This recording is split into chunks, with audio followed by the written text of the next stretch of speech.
Bonjour, aujourd'hui je voudrais vous parler d'une SPPA qui est le guérisseur chez l'enfant. Comment remarquer que son enfant a un côté guérisseur à développer qui existe déjà en lui?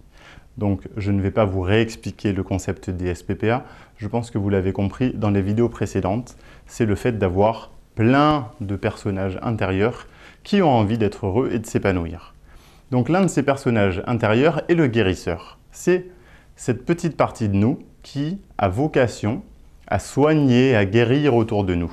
Donc c'est ce qui amène les gens adultes à embrasser des professions telles que médecin, thérapeute, infirmière, je ne sais pas, travailler dans le social, s'occuper des personnes âgées, etc. ou travailler je dirais en collaboration également avec des gens qui font du bien autour d'eux, qui font du bien physique ou mental évidemment. Donc en fait, cette partie de nous, elle existe depuis l'enfance. Pour certains enfants, en fait, elle est facilement décelable même quand ils sont tout petits. On voit bien qu'un enfant peut facilement prendre soin d'un autre s'il a cette SPPA-là. S'il voit ses parents qui sont malheureux à la maison, il aura cette tendance à venir poser la main sur l'épaule et leur dire « Qu'est-ce qui se passe? Il y a un problème ?» Et ce n'est pas le cas de tous les enfants justement, parce qu'il y a des enfants qui vivent, comme on dit, les enfants bas âge, ils vivent égoïstement, ils sont encore dans leur monde, ils n'ont pas encore la conscience des autres. Mais là, je vous parle de cette SPPA, cette partie de nous qui existe vraiment d'une manière où l'enfant s'est incarné avec cette SPPA plus grande que les autres, ou qui est déjà assez élevée.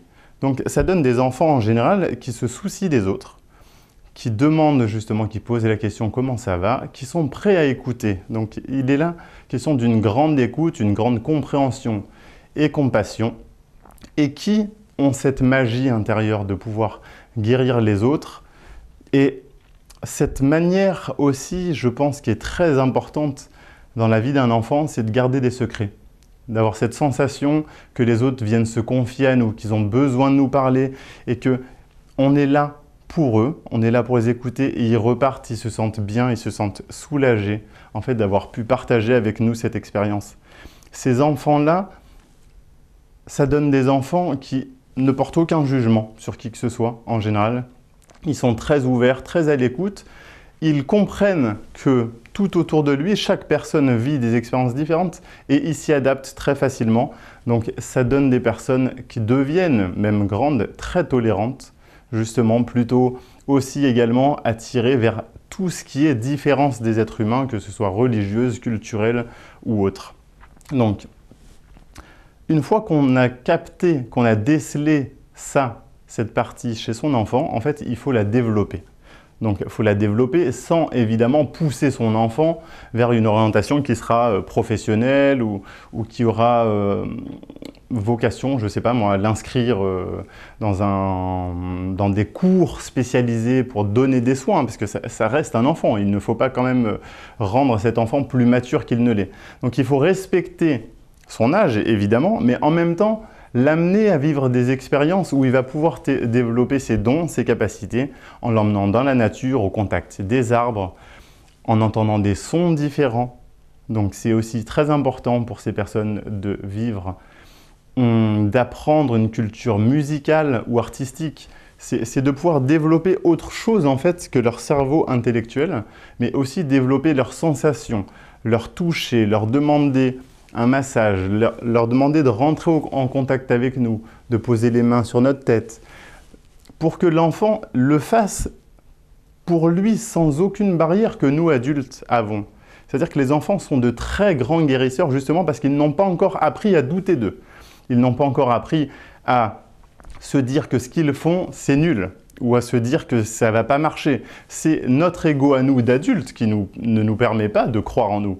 Mais des enfants, quand ils sont petits, si on leur dit qu'ils ont des capacités immenses, eh ben, ils le savent directement. C'est comme ce fameux bisou magique qu'on fait tous. Quand quelqu'un se fait mal, on fait un bisou magique. Et quand l'enfant également voit ses parents se faire mal, on peut lui demander de faire un petit bisou magique et il va le faire avec son pouvoir guérisseur à lui. Donc, Ce qu'il y a de très important, je pense, dans le développement de ces sens, de ces sensations, c'est vraiment d'apprendre à vivre en harmonie avec des dons, avec des capacités, et enseigner à notre enfant à être différent et que ce n'est pas une tare, ce n'est pas un problème d'être différent de ses petits copains, mais que lui-même, il n'est pas obligé d'en parler autour de lui, il n'a juste qu'à le vivre.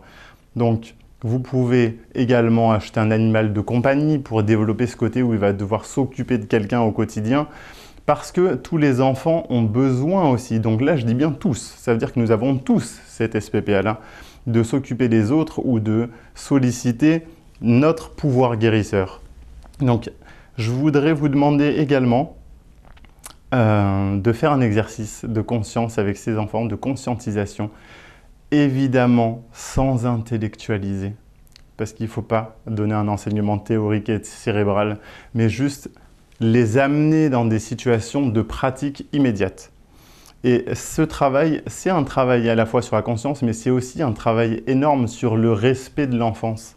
C'est que trop de gens, en fait, quand ils voient des dons ou des capacités chez leurs enfants, les poussent pour qu'ils développent le plus possible, alors que là, en fait, il est question vraiment de laisser cet enfant faire dans ses règles à lui, dans son harmonie intérieure, et à son rythme en fait d'enfant, parce qu'il ne faut pas oublier que malgré toutes les SPPA qu'on puisse avoir, en fait celle de l'enfant est une des plus importantes. Donc respectons nos enfants, encourageons-les à aller toujours plus loin, mais sans jamais leur mettre aucune pression. Merci beaucoup.